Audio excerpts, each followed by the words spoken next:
नमस्ते दोस्तों, आशा है आप सब स्वस्थ और बहुत अच्छे होंगे।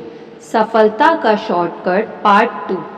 ब्रह्मांड जिस नियम से काम करता है वह यह है कि जो आप देते हैं वही आपके पास लौटकर आता है।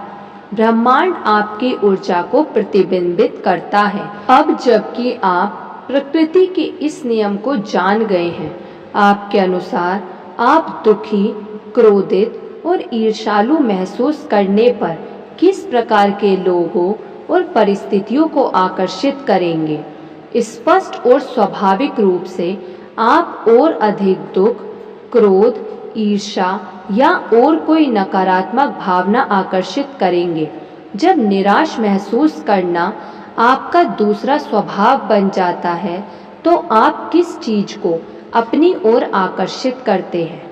जब आप दुखी महसूस करते हैं तो आपके पास दुख लौट कर आता है और दुख की भावना को बाहर निकालने से दुखद परिस्थितियां बनती हैं। दूसरी ओर जब आप खुश होते हैं तो आप खुशी देते हैं और सुखद परिस्थितियां उत्पन्न करते हैं। उदाहरण के लिए, जब आप अपना कार्य पूरे उत्साह और प्रसन्न मन के साथ करते हैं तो आपके पास क्या लौट कर आता है। आपको अन्य बेहतर अवसर मिलते हैं जो आपको और अधिक प्रसन्न व सफल बनाते हैं। हम खुशी महसूस करते हैं जब हम प्यार करते हैं, किसी की देखभाल करते हैं, किसी ज़रूरतमंद की सहायता करते हैं, हंसते हैं, किसी के साथ अपनी मुस्कान बांटते हैं, जब कोई हमारी प्रशंसा करता है और जब हम जीत हासिल करते हैं। इसलिए ऐसे उत्पादक काम अधिक से अधिक करने का प्रयास करते रहें। आपके पास जो भी है और आप जहां भी हैं उससे प्रसन्न व संतुष्ट रहने का प्रयास करें। अपना सर्वश्रेष्ठ दें और प्रचुरता स्वतः ही आपके पास आ जाएगी। आमतौर पर हम असफलता की चिंता करते हैं लेकिन बदले में सफलता की अपेक्षा करते हैं। हम नफरत करते हैं लेकिन बदले में प्यार की अपेक्षा करते हैं और डरते हैं लेकिन बदले में खुशी की अपेक्षा करते हैं।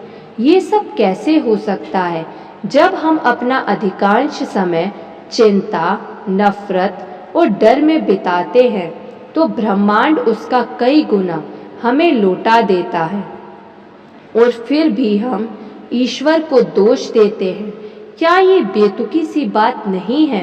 यदि आप खुद को पीड़ित महसूस कर रहे हैं, दुखी और असफल महसूस कर रहे हैं, तो इस समय आप अपनी सोच के माध्यम से अपने लिए एक असफल भविष्य का निर्माण कर रहे हैं।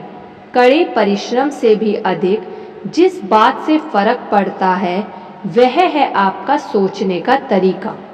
आप चाहे जितना कड़ा परिश्रम करें, यदि आप अपनी भावनाओं के माध्यम से प्रतिकूल परिस्थितियों को आकर्षित करते हैं तो सब कुछ व्यर्थ चला जाता है।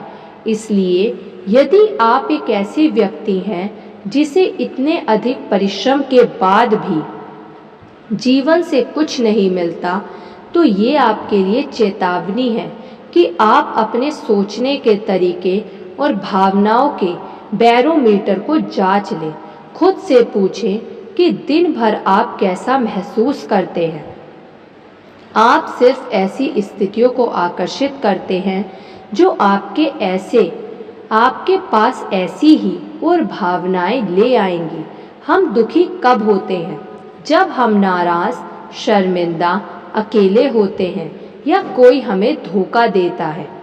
दीजिए और वह आपको वापस दिया जाएगा, क्योंकि आपके मापदंड के स्तर से वह बदले में आपके लिए मापा जाएगा।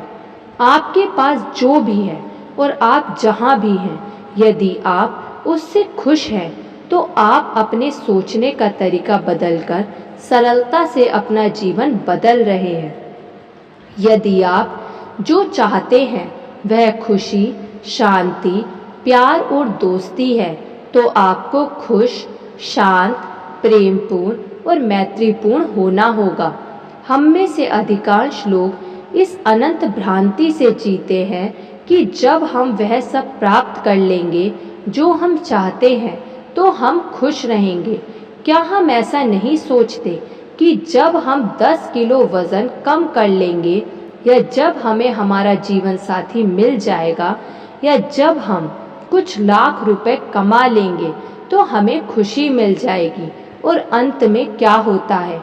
अक्सर हमें वह नहीं मिलता जो हम चाहते हैं, और जो हमें मिलता है उससे हम खुश नहीं होते। इस प्रकार हम लगातार असंतुष्ट होते रहते हैं, और उम्र बढ़ने के साथ हमारे बाल सफ़ेद होने लगते हैं या चमड़ी पर झुर्रियाँ पड़ने लगती हैं। लेकिन फिर हम किस्मत के आगे हथियार डाल देते हैं और सोच लेते हैं कि ये हमारी नियति है। लेकिन ब्रह्मांड इस तरीके से काम नहीं करता। हम जो चाहते हैं वह प्राप्त करने के लिए हमें पहले बिना कुछ पाए भी खुश रहना होगा, और फिर चीज़ें स्वतः हमारे जीवन में प्रवेश करने लगेंगी। सच ये है कि हम जो चाहते हैं वह हमें तब मिलता है जब हम इसी समय, इस वर्तमान पल में खुश रहना आरंभ कर देते हैं। प्रसन्नता स्पष्ट रूप से इस संसार में सबसे बड़ी शक्ति है। धन्यवाद।